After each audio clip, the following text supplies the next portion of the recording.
Տարիների ընթացքում սա ենք զարգացրել, բայց հետագայում, երբ որ մեզ վրա ուշադրություն դարձնեն հարիր կերպով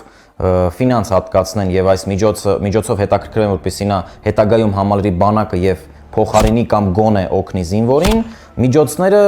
բազմաթիվ են, տարաբնույթ եւ տրամաչափերը դուք էլ գիտեք շատ են։ Եթե մենք ակտիվ մարտի մասին ենք խոսում, դրոնը կարող է 6-ից 8 ժամ անդադար կրակել, մանևրել, հարձակվել, հետախուզել եւ տարբեր գործողություններ կատարել։ Բայց մարտական հերթապահության դեպքում, երբ դու իրեն ավտոնոմ թողնում ես քո դիրքում, զինվորին փոխարինելու կամ աջակցելու նպատակով 5-ից 6 օր ակումուլյատորի լիցքը հերիքում է, որպեսզի դրոնը ավտոնոմ հանգիստ ռեժիմում ծառայի։